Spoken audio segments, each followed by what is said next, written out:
Hello, everyone, and welcome once again to Hargrave Ministries interviews from Israel.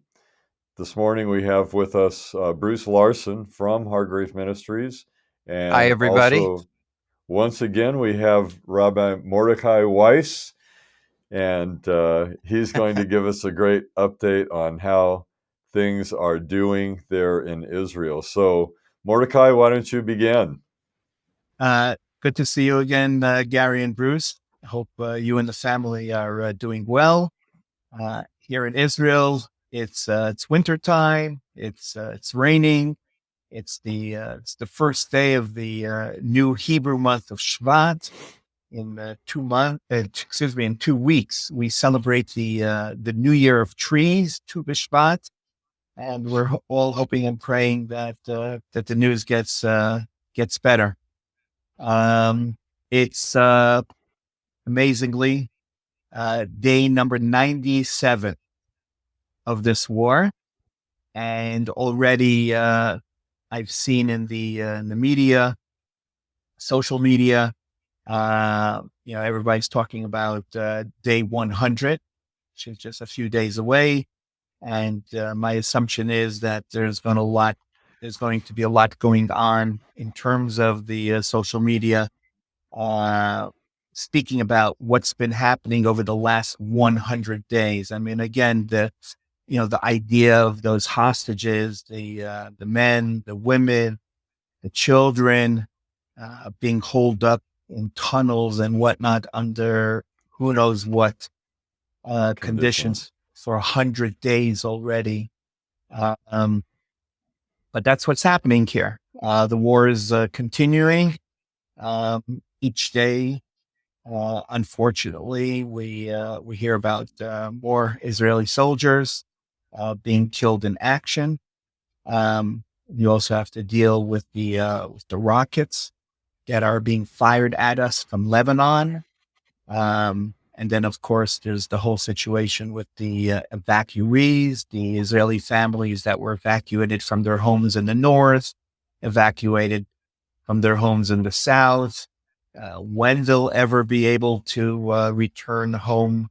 The government was speaking recently about returning the residents of Sderot back Oh, to Sderot in a couple of weeks.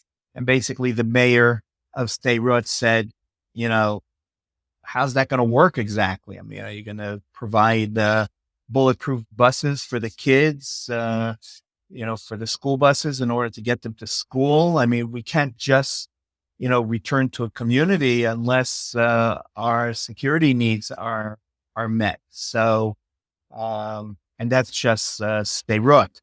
And there are many, many more communities down there. And of course, you have the communities that were literally destroyed right.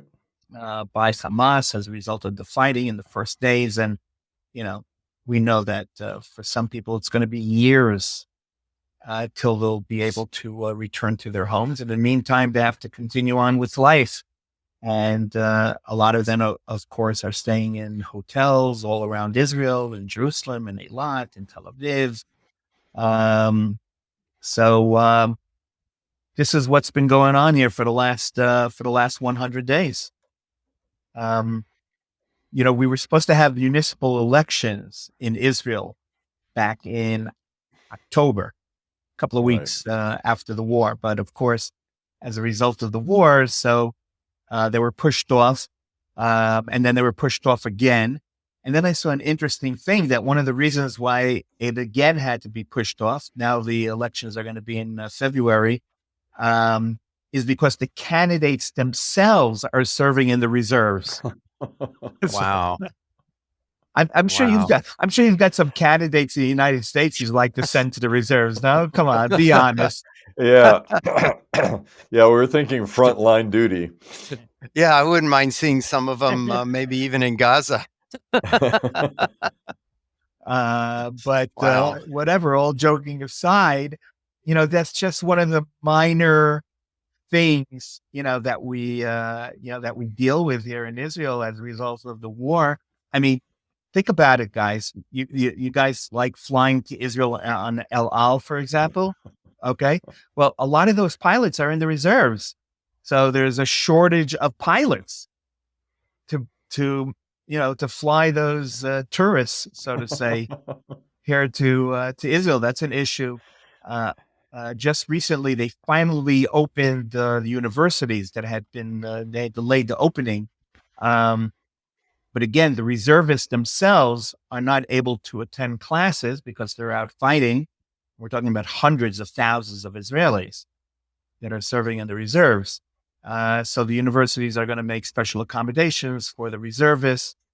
Thank God, just the other day, the government uh, added financial help for the reservists.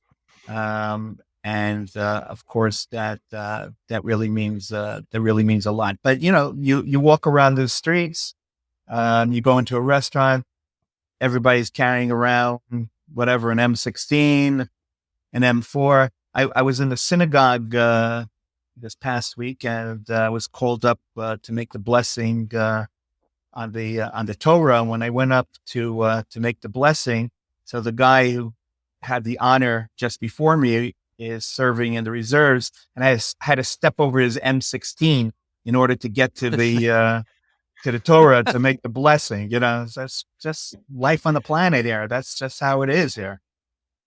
Yeah. We don't see that too often in our churches.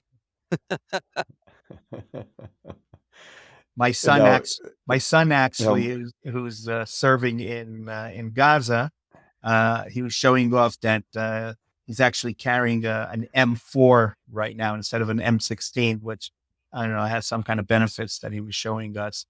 But he was home for Shabbat last week, and wow. I actually had the honor, and I mean this in all sincerity, I had the honor of doing his laundry. I did his laundry, and he said whoever did it, I guess he must have done it himself the last time. He said it didn't come out smelling good. Like that's all he. That was all. That was the number one instruction, that when he gets it back, it should smell good. And you walk around the neighborhood, and all over the place, everybody's hanging out their husband's laundry, their son's laundry. You see all these army uniforms being hung out to dry because when anybody comes home, that's what they need: rest, shower, and somebody to do their laundry for them. Yeah. Yeah. That's so amazing. So he's doing fine, and so far he's in good health and safe. Yeah. He is in the thick of it, and Hmm. he has an important job there. I mean, it's a funny story with my son. So he's the third of my children to serve in the army. His two older brothers also served in the army, but not in combat units. And he had made up his mind that he wanted to bring honor to the family. Somebody should finally in the family serve in a combat unit. And in order to serve in a combat unit here in Israel, you have to measure up physically, mentally, whatever. And unfortunately, my son suffers from lazy eye. Oh. So he can barely see out of one of his eyes. And the army basically told him, we're not going to be able to put you in a combat unit. But you know how it is in Israel.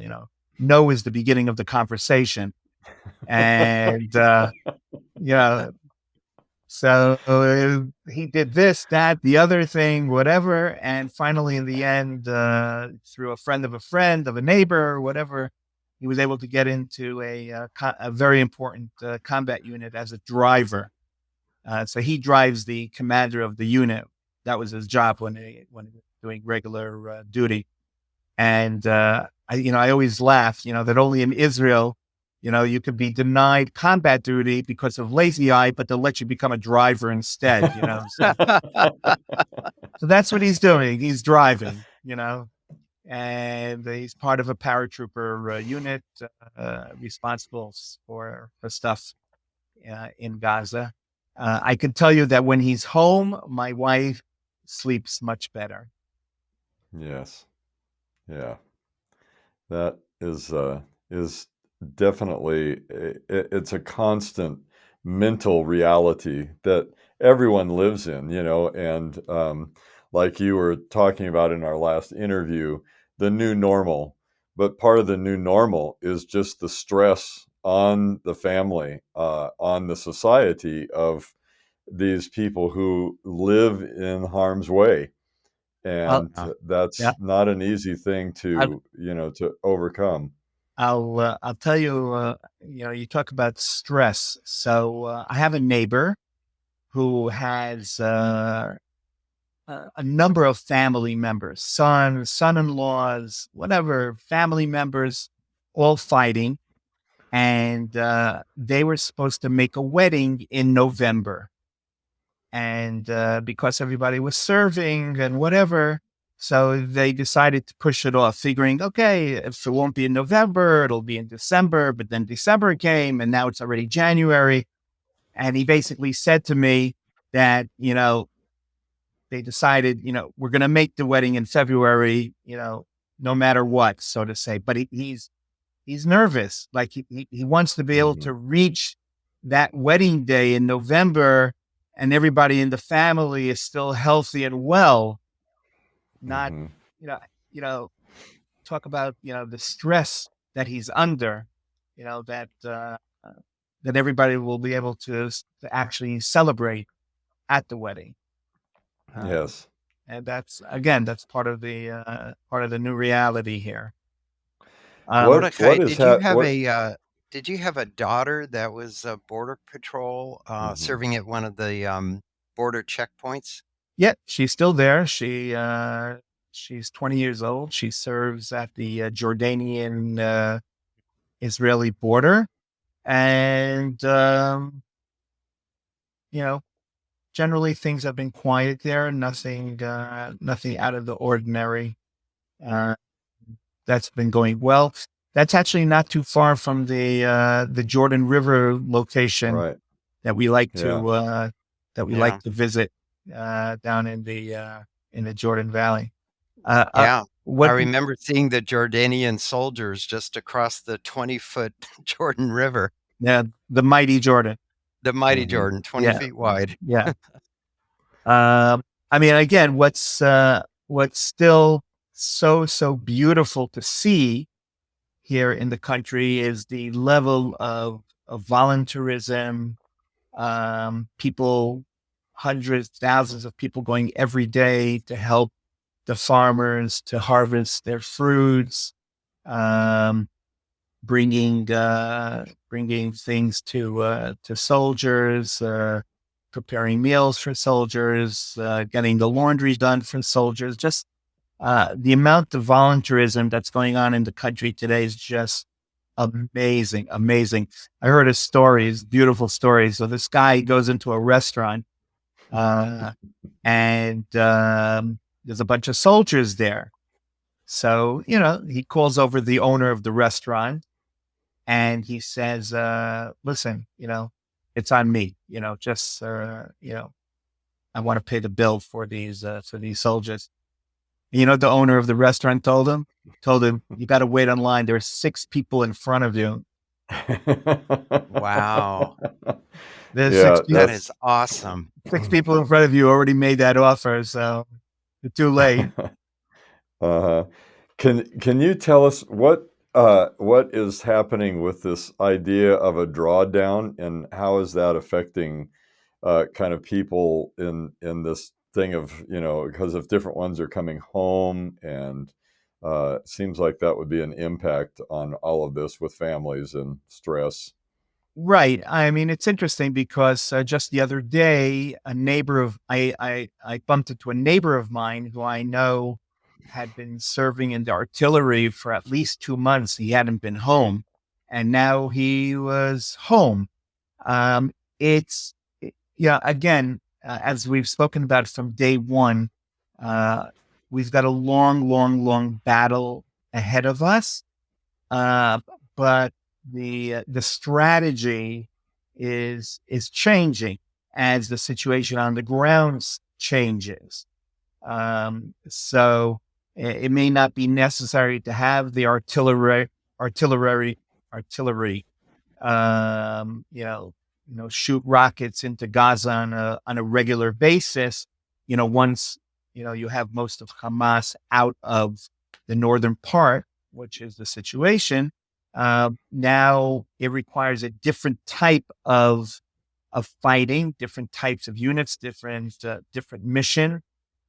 So the fighting there is still very, very, very intense, and still many, many soldiers are still needed. It's not like they're sending everybody home. It's nothing like that at all. But there are changes taking place, on the higher levels in terms of the strategy. But they're still talking about, 1 year, 2 years. There's still a lot of work to be done. And of course, every day that we're there, we're putting our children's lives in danger. The soldiers who are fighting there, the tunnels, and we still haven't found the hostages. And of course, that's become the priority to get those hostages back. And as long as the hostages are still there, Israel is still going to, of course, retain a very, very, very strong presence in the Gaza Strip. The other thing, which I don't know if you're aware of or not, you can tell me if you heard of this or not. You can imagine that there have been Hamas members that have, escaped Gaza into Egypt. Mm-hmm. And Right. there are tunnels there as well, coming from the Egyptian side. And so that's another threat that Israel has to deal with, the possibility of Hamas terrorists infiltrating into Gaza from Egypt. And that's, again, something else that Israel has to keep their eye on. And of course, because we're dealing with Egypt, it's a very sensitive issue, because we have, peace agreements with Egypt, and Egypt is never too thrilled when we're active on their border. So we have to walk that tightrope as well. But that's still a real threat that we have to deal with, that the Israeli military has to deal with as well. So there are still plenty of soldiers needed, and that's without even talking about what's going on in the north. So even I know soldiers who have been relieved of duty in the south, and they've been sent to the north instead, because their presence is required there. So is this thing of tunnels into Egypt, is this a new revelation, or were they aware of it? They were aware of it. Those tunnels have been used to smuggle from Weapons. Egypt, everything, people, weapons, drugs. Those tunnels, no, it's not a revelation. But again, it's more difficult for Israel to do anything about it because they're on the Egyptian side. Mm-hmm. Yeah. So Mordechai, one of the questions I had, I know you have been involved in tourism. You're a tour guide. I understand tourism is pretty much completely dead right now. I believe El Al is the only airline flying in. So guess what I'm doing these days? I'm freelancing as a security guard. I have a gun, and I get paid, I don't know, about $150 for the day to guard a local cemetery. Now, of course, you'd wonder, why would a cemetery need an armed guard? People are dying to get. No, I wouldn't say that, Jim. But actually, they're enlarging the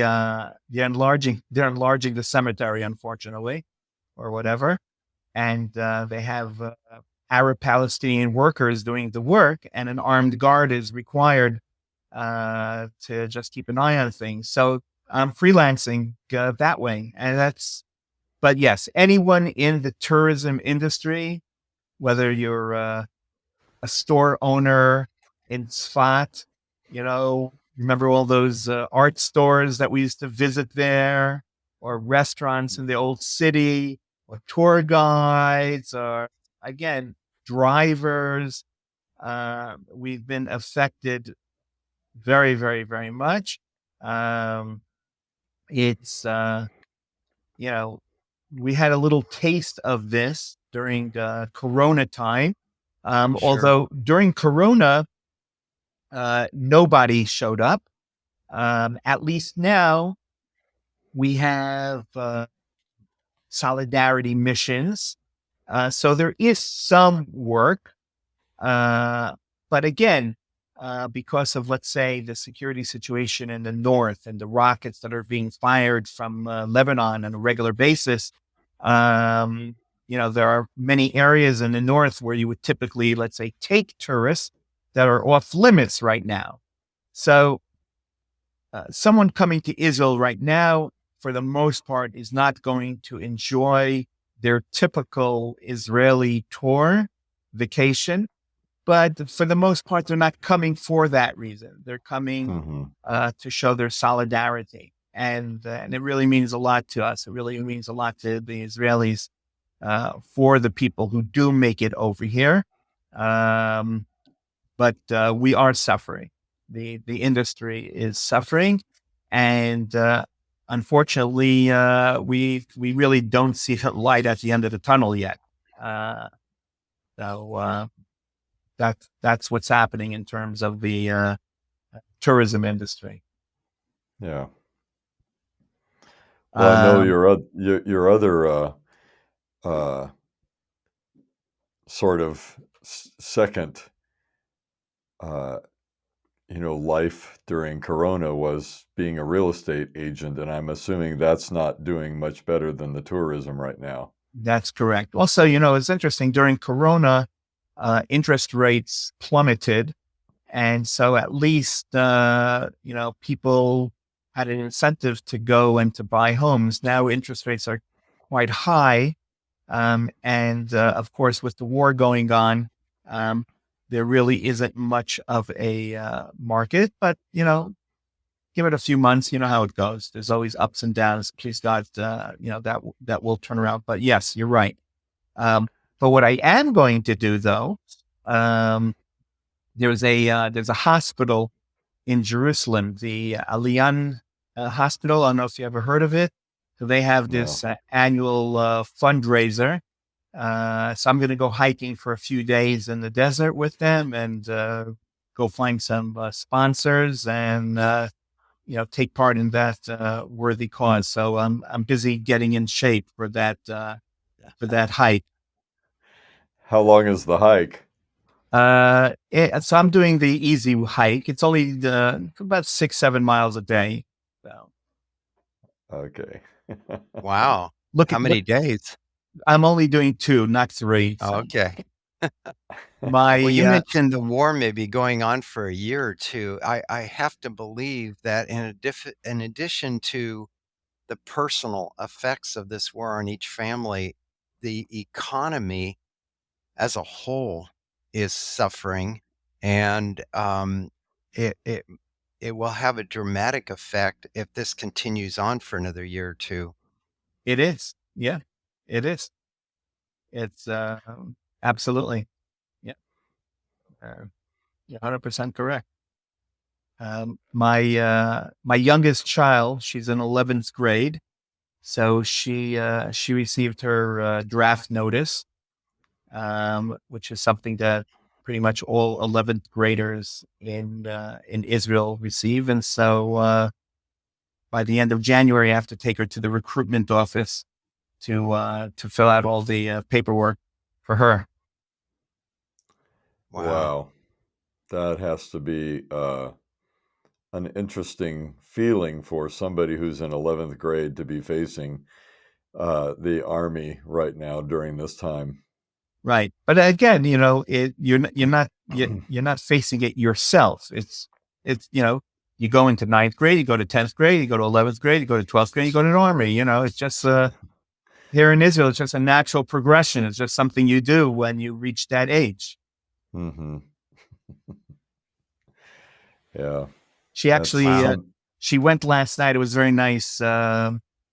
There's a religious school in New York, Yeshiva University. They have a good college basketball team, and so they came here to Israel for a week to help volunteer, whatever.